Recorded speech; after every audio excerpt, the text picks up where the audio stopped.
Welcome back. For the fourth year in a row, the members of my household played each other in the fourth annual Fry Family Christmas Chess Tournament. In this video, I'm going to take a look at the games, most of which were absurd, and will probably remind you of those Guess the ELO episodes where the players, make ridiculous moves. I will just say up front that most of the members of my family have ratings in the 400s and 300s and so on, but I think we all had fun. The first round, we each played each other one time, and the two people with the most points went on to the championship round. The first game on the list was between my son playing with the white pieces and my wife playing with the black pieces. My son opened with e4 and my wife responded with f5, which is the Duras Gambit, I'm not sure. I'm pretty sure the best move is to take the pawn, and that's what my son did, and then my wife played d5. Now what Stockfish would do here is immediately check, because it forces the king to move. Yeah, if you block, you just, you take that pawn and they can't take back because you would get the rook. The second best move is to check here, but I think they would just block with the c pawn, but it says after you did that, then you would check on h5 with the queen. I'm not sure that I would have found either one of those. My son just got his knight out, which is a principled move. He's preparing to get, his pieces out in castle. My wife got that knight out for no reason whatsoever. And my son went after it with the g-pawn, which is, of course, undefended, and my wife can just take it. My wife didn't take it. She played g5, which my son could have taken with en passant, but I don't think anyone besides me and my household knows about en passant, even though I've explained it to them. But he took it with the knight, which is probably just fine, and my wife pushed her d-pawn forward. After a couple of more pawn moves, you notice that en passant was missed there as well. My wife got a rook out, which I guess defends the knight, but I'm not sure what the point of it was. And my son went after it immediately, even though that pawn can also just be taken. It's not actually black's best move to take the pawn because the rook's hanging. The best move here is d5 because this rook is also hanging. But my wife played d3, which I'm not sure what that does. I guess it blocks the bishop from seeing the rook. And b5 would have been a good move here to go after the rook with the pawn, but my son took that pawn instead, and my wife took back. But my son played a3. Really not sure why, and now my wife has the advantage, but only if she'll play rook to g8 or queen to d5, which looks like it goes after this pawn. Oh, it also goes after the rook. Okay, it's a little bit of a fork. And you might have noticed that both my wife and my son are playing with 30 minutes on the clock. I was going to play everybody having 15-10, but when the members of my family sent each other these challenges, they picked random time controls, and this one was 30-minute game. But that c-pawn is free, and my wife found it and took it. This pawn is not free because the queen is guarding it, but my son took it anyway. Of course, black should take this bishop, but black took that bishop. So that evened up the game as long as white takes this rook here. White did take the rook here, and now this bishop is free. Now it's not actually black's best move to take it. Now black needs to play bishop to g7, which targets this rook. But my wife did see the bishop, and she took it. White is ahead only if white will go take c7. However, he just went partway. Not sure why just partway. And black is way ahead now. Even though white is ahead on material by 1 point, Stockfish says if black will play knight to f7, black is ahead. I'm not sure exactly why, and it might be because this queen is so close to the king down here, guarding a bunch of squares, but I really don't know. I don't know why knight to f7 is so good, and I'm trying to figure it out. It also says that we wouldn't take the knight. As you can see, sometimes I know exactly why the moves that they played are not good, and other times I'm not sure. But you know what? I think I just figured it out. If we play here, and if my son did take that knight, then we have this check. We don't have the check on e4 right now because the knight is guarding that square. But if we go here with the intention of getting rid of that knight, then we can check on e4, which is a fork of the rook and the king. Maybe that's what knight to f7 is about. Stockfish says if black played that, white should play queen to e3, offering the queen trade. But black would be way ahead. I think that's because you could take the queen, and when they took back, they would get the knight. But that's fairly complex, even for somebody at my level, so of course neither my wife nor my son saw either one of those. My wife took the free pawn, and she's still way ahead. White's best move is to attack the knight with one of these two pawns. Instead, my son went over here to a7, looking at this undefended knight, which can just get out of the way and be fine. But instead, my wife saw this undefended pawn over here and took it, which of course allows taking this knight with check. There's only one move for black that leaves them ahead, and it's not that. It was moving the king out because this bishop is just free. My son, of course, knew that, and now white is way ahead. Have to block with the queen. It's the only legal move is to bring the queen back. My wife eventually figured that out, and I probably would have just taken here. White's up 5 points of material. I think if you take the queen, I think they're forced to take back. Then you could check here with this knight and, trade off the knight for the bishop, and you would be up an extra piece. However, my son didn't want to trade queens at this time. He took this free pawn. And now white's just ahead. My wife went after the knight, which doesn't need to move. You can just protect it with this check. Now what Stockfish wants to do after that is block with the queen, but instead of trading queens there is go check again, and when they block again, take the queen and force this again. My son didn't see all of that. He just moved the knight to safety, and of course white's still far ahead, and my wife took this pawn, which looks like it just loses a knight. It's not actually my son's best move to take the knight, but he did, and he's still ahead. Black actually needs to castle here despite all these missing pawns, because that would get the rook out, which would, defend the queen. The queen and the rook could defend each other, and that rook could be in the game. And then the king might be able to hide back there. I'm not sure exactly. But my wife saw a pawn for the taking, and it was not a free pawn. I think I would have taken back with the other knight. Yeah, because you want to develop this knight and connect your rooks. I would have taken back with the B knight, but my son took back with that knight, and he's fine. My wife was able to get a check into the game. I don't think it matters where the king goes. It does matter. Oh, wow. It mattered a lot. The king needed to go to e2 or e1, but not over here because now my wife has a mating sequence only if she will check on d6, which is here. Any other move gives the advantage back to white. I could probably figure it out, but I've got several games to go through here. Instead, my wife checked here, and now white has a huge advantage again. And again, I don't think it matters where the king goes, and so my son went over here, and it's mate in 2. Oh yeah, I was watching them play, and at this point, I was pretty sure that there was a mate on the board. Yeah, queen to d7 is a check. The king can't come out because the rook's guarding all these squares. The king would have to go up here, and then that's mate. Is that what happened here? No, my wife took the knight, which was not a free knight because now the queen is gone.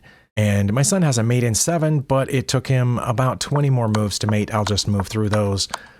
I think he was able to clean up here. He sacrificed the queen for the rook because he has plenty of pieces. And instead of using his rook to checkmate, he went and got another queen. And now he has a mate in 1, which is rook to f4. He did not play that. He played knight to f6. And I was worried he was going to stalemate here, but it looks like there's going to be a checkmate. Now it's a mate in 2, but he didn't play the correct sequence of moves. He was willing to give up the knight just to get it out of the way. And then he was able to pull off a ladder mate here. So good job to my son for winning the first game of the tournament.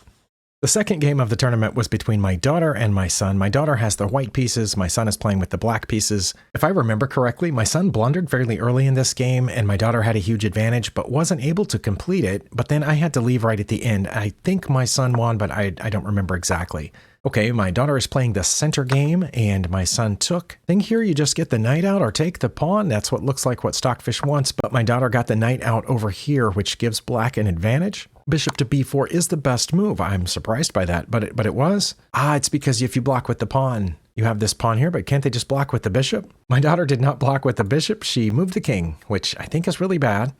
And my son got his queen out to g5, which I'm not sure what that does. Was he aiming for? I think he must have been aiming for something, one of these, but that's all defended. And also the bishop can just take the queen. Did my daughter see that? No, she moved the pawn forward and it can just be taken with check. My son took the pawn with check. And after the king moved out of check, my son is way ahead, minus 14, only if he will trade queens here. He did not trade queens. He checked here, which also gives away the queen 2 different ways. And my daughter found it. The best move here for black, according to the engine, is just to get the knight out or push a pawn here, but my son traded off for this knight on the side, and white still is way ahead. Black should probably get some pieces out, but instead black pushed a pawn here, and my daughter just took the front d-pawn. The king is out in the middle of the board, so I don't know if that was one of her quests, but she did it. My son picked off a knight here. White is still way ahead and up 5 points of material. It is, of course, white's best move to take that bishop. They played on for a little while. I think white had an advantage for quite some time here.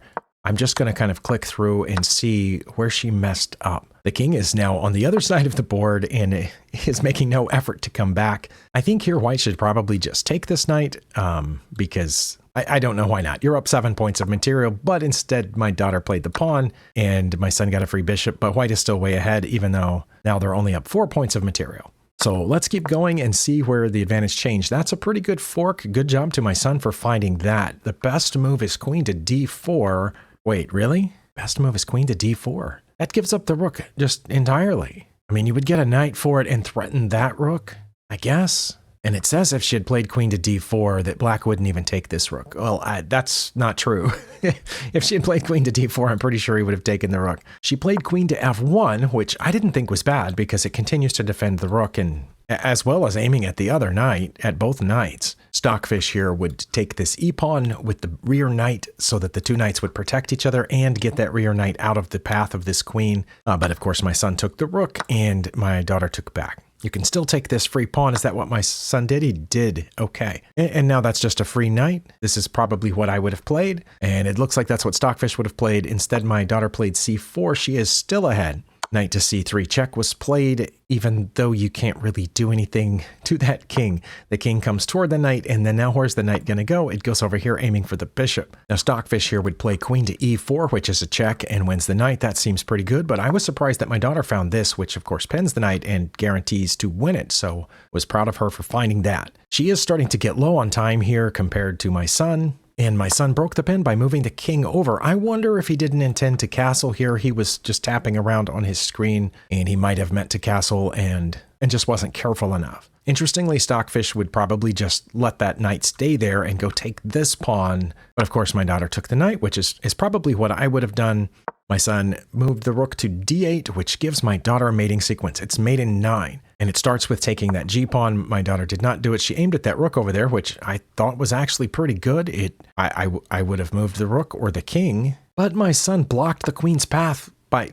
Wait, what? I saw that the f-pawn moved, but I didn't realize it went there because... What? Wait, sorry. Backing up. This move here was a fairly obvious attempt to aim at that rook, and I guess neither one of them saw it because when my son failed to move the rook or protect it in any way, my daughter didn't take the rook. She played h4. I'm not sure why, because you can just take it. It's not my son's best move to take it, but he did. And now he's got a passed pawn that she has to worry about. It's not going to make it if she's watching, and she can still take that rook down there. It's not actually her best move. Her best move, she has a mate in 3 if she'll just go here to f6, and then whichever way the king moves. After checking on f6, the king only has 2 legal moves at that point, one way or the other. In either way, she would be able to check on e6, and then the king would have to come back, and then that would be mate. Well, suffice it to say, she didn't see that. She just pushed a pawn here. My son pushed a pawn, my daughter pushed a pawn, and my son took it. Again, white has a mating sequence if they will start with queen to f6 check, and she did not. She pushed another pawn,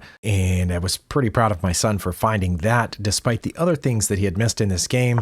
And the king did not make a move to protect the queen. The bishop's already protecting the queen, so my son took the queen, and now my daughter is only barely ahead, +2. But she's down to 2 minutes on the clock. My son still has nearly 7 minutes left and pushed a pawn, but that was a mistake because that rook is gone now. Was that the best move? It was. She finally saw that the rook was down there for the taking, and she's still way ahead. Under 2 minutes to go, however. My son pushed a pawn. That's all he's got left is pawns and a king. This rook moves over to stop the pawn. The other pawn, it moved forward, and I started to think maybe he had a chance here.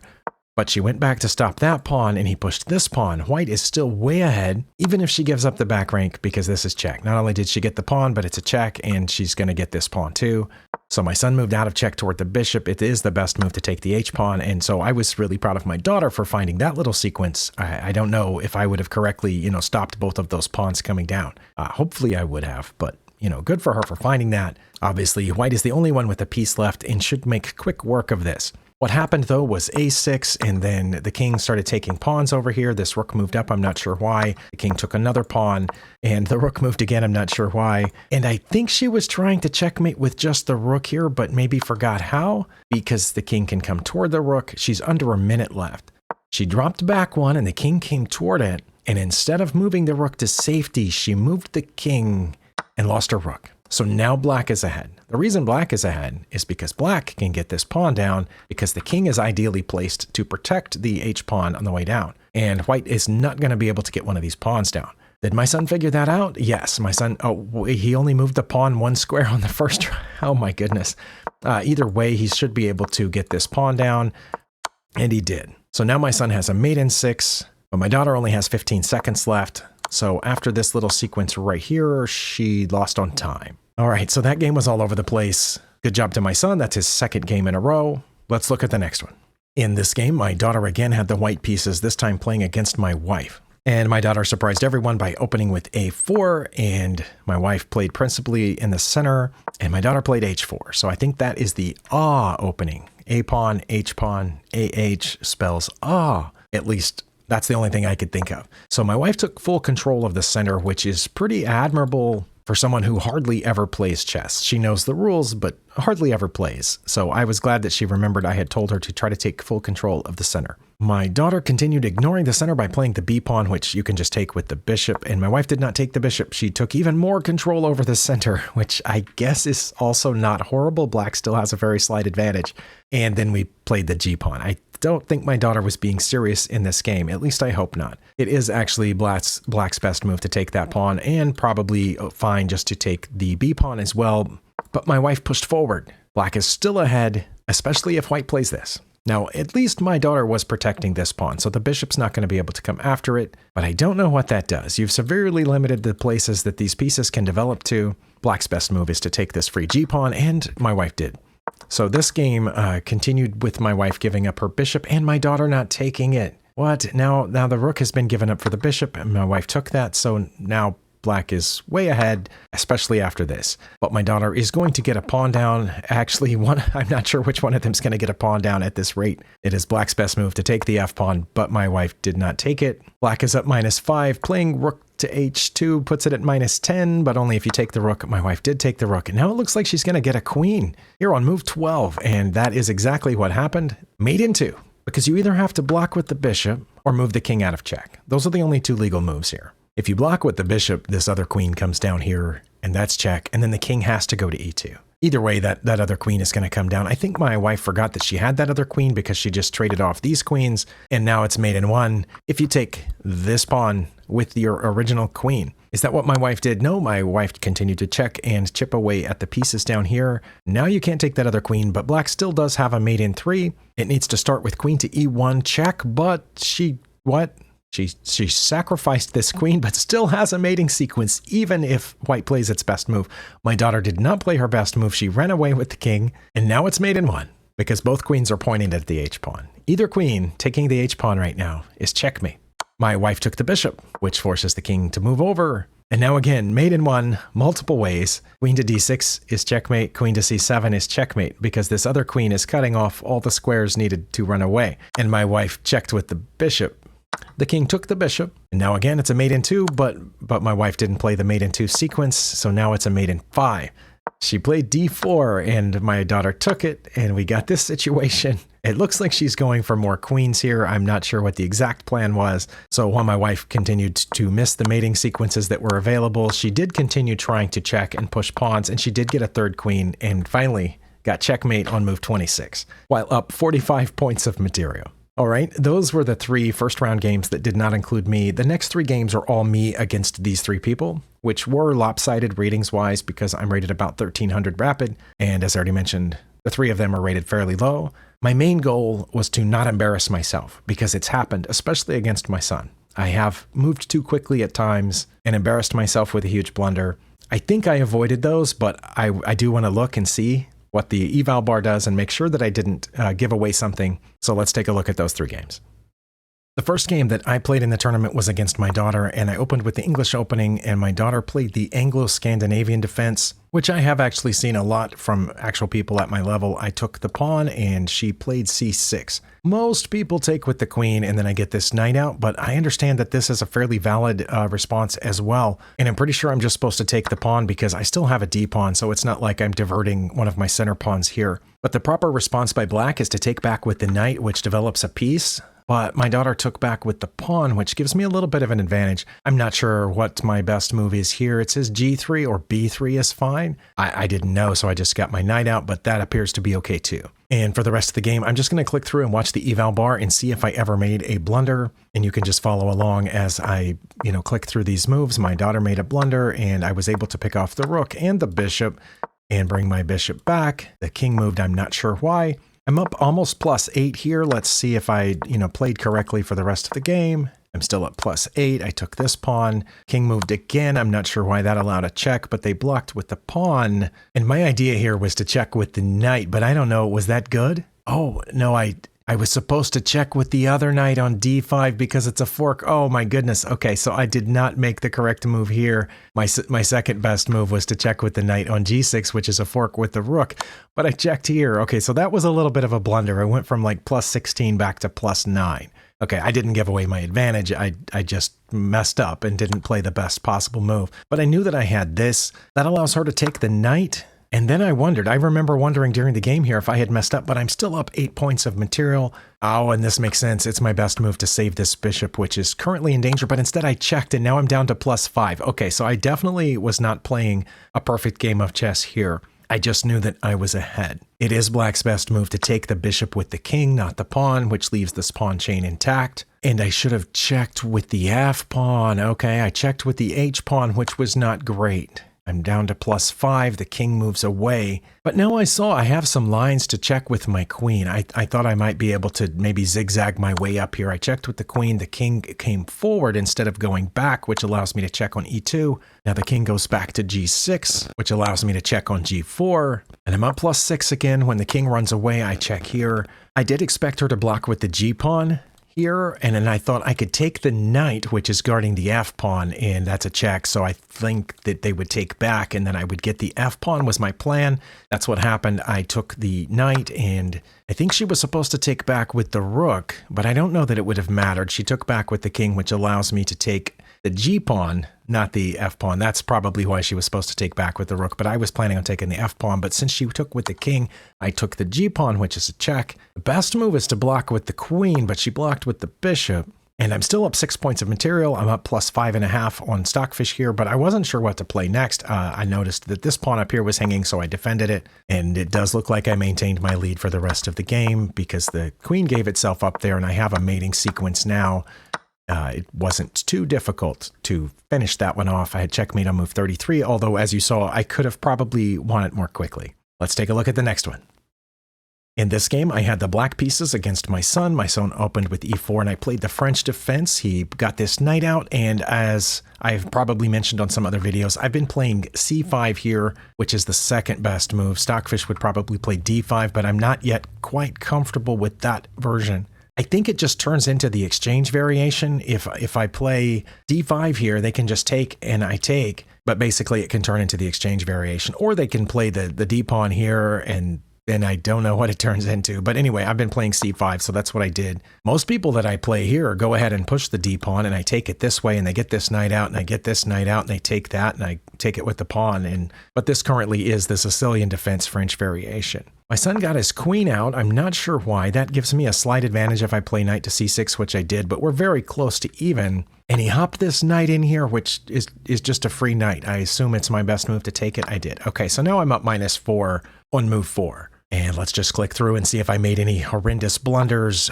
The queen came down here. I'm not sure why. I challenged it immediately and it went back. I got another pawn out. I feel like I have a lot more space in the center. Not sure what that pawn does other than I can't take it because it's defended. I went ahead and got a bishop out thinking if that pawn ever moves, I can take the rook. But anyway, I wanted the bishop up there pointed at the rook just in case. I should have played h5 or queen to h4 here. Okay, queen to h4 makes sense. I didn't think of that. I got my other knight out, who now I have 2 knights pointed at that pawn.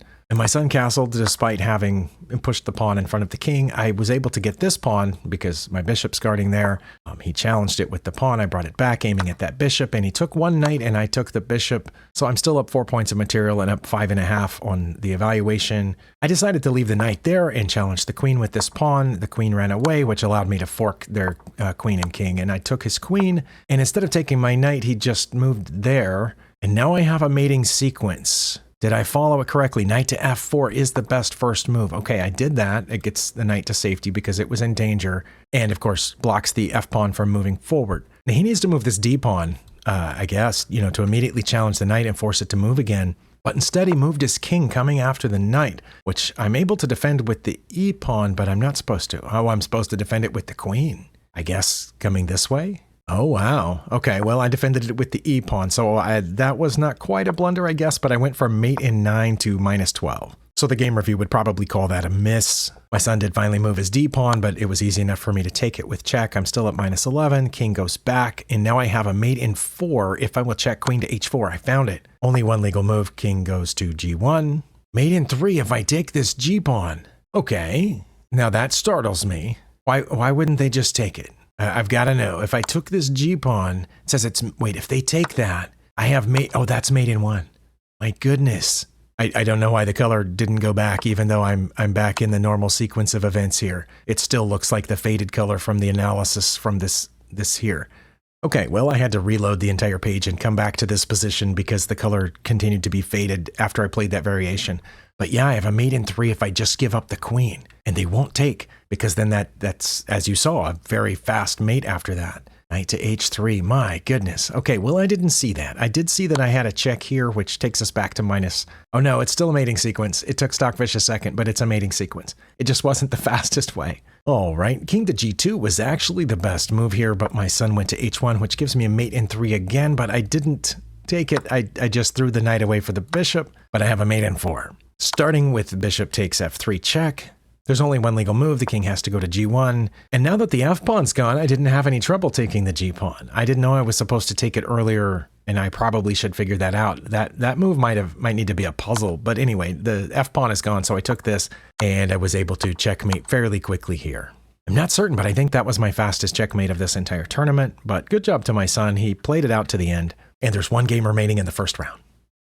In this game, I also had the black pieces playing against my wife who had the white pieces. She opened with d4, and I experimented with the e6 response, which is the Horowitz defense. I spoke about this in a few recent videos that I think I was just going to start playing this, and then if they play e4, I'll play d5, which becomes the French defense. Now, most people here, I think, would probably play the c-pawn or try to play the London or something like that, but my wife did play e4, which allowed me to switch over, and so now we're in the French defense, and she has the choice of the exchange variation or the advanced variation. She chose instead the f-pawn variation, which gives me an advantage right away if I take the d-pawn. Okay, I wasn't sure about that, but the e-pawn, I mean. I took the e-pawn, so I'm up -1.5. And I don't think my wife has studied any of these lines or defenses, so she played the g-pawn here, which gives me the check on h4 that I didn't see. Okay, queen to h4 check, and there's no way to block it, so the king has to move. Okay. All right, I will try to keep that in mind, although I'm probably not going to see this g-pawn play a lot at my level. I played c5, which looks like it lost most of my advantage, but I have been playing c5 a lot in the French defense because it helps me get that bishop out. She played the h-pawn. Well, now I can take the d-pawn, which is defended by my queen, and I mean, this is kind of cute having all these pawns in a row, and I guess my wife liked that idea because she played a4. She's trying to get all the pawns in a row. Oh, and here I should have just gotten the knight out, but I played bishop to b4 check because I thought I could just take here if they played c3. But no, I guess that would allow them to take my queen. But she didn't play c3. She put the bishop there, and I'm supposed to bring mine back. I didn't know that because I'm up 2 pawns, so I thought trading was okay. It wasn't my best move. She took back with the queen, and I immediately attacked the queen by pushing my e-pawn, and to my great surprise, she took the e-pawn. So at that point, I was fairly confident I would win this game. I'm now up 10 points of material. I don't think I made any serious mistakes or blunders at this point. Stockfish says my best move is to move the king. Well, I would not have guessed that. I just blocked with the knight because I knew I needed to develop some pieces, and she took the knight, and so now she's starting to run out of pieces, and all the pieces she has left have not developed yet. I probably did the right thing there. That was just a mistake because I can just take that. I did take it. That's a check. She blocks with the knight, and of course now I can check on a1. And then it was a relatively simple matter of just checking and eating the rest of these pieces. And I got checkmate on move 20, so I was wrong earlier. This was my fastest checkmate of the tournament. Okay, so it does look like I did definitely miss some better moves in all 3 of those games. But once I gained the advantage early, I didn't give it back. So that's what I was worried about, that I had made some huge blunder that, one of my children or my wife didn't catch. But it looks like that didn't happen. Pretty happy with this. So my daughter didn't win any games. My wife won 1, and my son won 2, and I won 3. So that meant that my son and I would play each other for the championship in the next round. Let's take a look at that.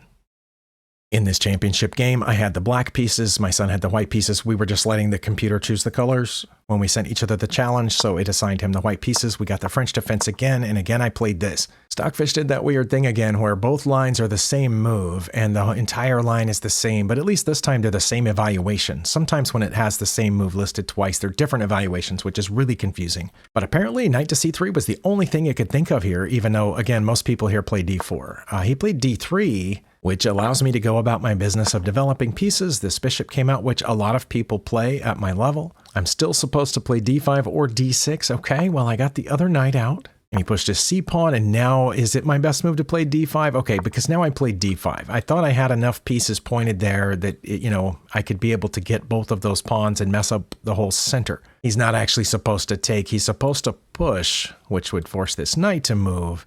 But instead he took, which is kind of what I thought he would do. I took back, and when he took, I took here. And he's supposed to retract that bishop, but instead he brought his queen out. I guess seeing that the knight was undefended, but of course the bishop is undefended. Okay, yes, I am supposed to take it. Okay, so I'm up almost -5 here on move 8. Did I give it away at any point is the question. Okay, the queen went back. I brought the other knight in and traded with the queen here. I knew I wasn't exactly lined up for mate because, my knight's 1 square off here. My son decided to check, which allows me to just take the queen with my knight. That had to have been a mistake. The only thing I can think of here is that maybe he meant to get the bishop out so he could castle. Stockfish says g3. Okay, that would have attacked the knight, or knight to c3. Okay, but yeah, that's just a blunder there. And of course I took, which did allow him to get his bishop out. And also the fact that that dark squared bishop isn't there anymore means I'm pointed over there at b2, which can just win that rook. His best move is to castle here. And after the game, he told me that's what he intended to do at this point, but instead he just misclicked on his screen. And again, when I was watching him play those other games, he was tapping very quickly on his screen. And in this one, we were actually playing a 15 plus 10. You can see we both have over 16 minutes now, which means we've been taking fewer than 10 seconds per move on average. But he was playing way too quickly here and not being careful. But even if he had castled, it would have been his best move or one of his 2 best moves, but he still would have been way behind. But this puts him much further behind. I have a mate in 2. Oh, I do have a mate in 2. Oh my goodness. Yeah, this should be a puzzle position. Queen to c1 is a check that only allows 1 legal move, and then that's mate. Okay, so again, I missed something big. I took the rook because that's what I had been intending to take, and the king moved over even further, and I took the knight, and the bishop came back to block the check, and I took the pawn, and we just played a few more moves, and I was able to checkmate here. I thought that was fun, checkmating by moving the pawn. Oh, again in 20 moves. Okay, so that's 2 games in a row. But because he mouse slipped on the castling, and I didn't have the evaluation running, so I didn't know how far ahead or behind anybody was when he did that misclick, I granted his request to play 1 more game. So let's take a look at the second championship game of this tournament. In this game, I had the white pieces, the computer again assigning the colors, and since I'd had the black pieces the previous game, it gave me the white pieces, so I played the English. My son responded as most people do when I play this against people at my level. Even here, I very often see knight to c6, and here I don't see that. Normally, what I see at this point is the bishop coming out to one of these 2 squares, and it looks like that's what Stockfish recommends. My son immediately came in with the knight, and a3 is a decent response to that because the knight has to go back. Now I'm supposed to get knight to f3, but instead I played as I usually do, hoping to put the knight behind that pawn. Then this knight came in. So I think my son kind of forgot what I had been teaching him about developing. Early stages of the game, you try to put pawns and pieces out to control or occupy center squares, and instead he just tried to play with the 2 knights that he had there. Well, that one, of course, is free. I can just take it with my queen. I did see that. Then the f pawn came forward, and I could just take that one too, but it says I shouldn't. Oh, I should take the queen back. Was this a blunder? No, I'm still up plus 4.5. Okay, so again, the question is, did I give away my lead at any point? Plus 5. I was able to take that free pawn as well. And here d4 was one of my better moves, taking more center space, which again, if I'm not sure what to do, I think, it's generally a good idea to control center squares. My knight's controlling, a bunch of squares in their territory, and my bishop's pointed through here, my queen's pointed through here. I was pretty sure I was ahead at this point, not to mention being up 5 points of material, but just from space and development alone. So he moved the knight back, I got my other knight out, I was able to castle, didn't care if he took that pawn because I can take back. And again, instead of developing pieces or trying to control center squares or take more space, he just attacked my queen with the knight, so I was able to run away with it. And let's just keep clicking through here to see if I gave up the advantage at any point. I got a free knight there, challenged the bishop, got the knight to safety, moved the rook over. I wasn't really scared of anything here. Traded off the bishops. And I had to give up that knight at that point because I don't know if I made a mistake or not, but the eval bar is holding pretty steady. I was supposed to play queen to f7 or queen to e6 here. I had a mate in 4 if I played queen to f7, aiming for that. or queen to e6, aiming for that. Oh, wow. Okay, well, I didn't see that, and looks like we played on for about 10 more moves, but I checked with the pawn to be able to bring this other rook over. Then I went to f7, and now I do have a mate in 2. Oh, no, I didn't see the mate in 2, because after that, I can play queen to f6 check, and they would only have 2 legal moves. And that would be mate. Oh my goodness, I did not see it. I came over here and forced them that way, and then checked with the bishop, but now it's not mate because this pawn's in the way on the e-file. Okay, I messed that up just a little bit, but still did not give away the advantage. Took the queen there, mate in 5 now, but this time, because he messed up here, I got a mate in 1. So I won both championship games, which was expected, but again, my goal here was to just not make huge blunders, and to try to play carefully enough that I wouldn't embarrass myself, but, you know, also trying to have fun. And I think we did have fun. Everybody else in my family said that they enjoyed it, and I'm glad, again, that they agreed to participate with me. We did play these on Christmas Day, but because of how I record and edit these videos, obviously this is going to be a few days later. Thank you for spending your time here. Let me know if you did anything fun or chess-related on Christmas holidays or any other holidays that you celebrated recently. And I'll see you next time.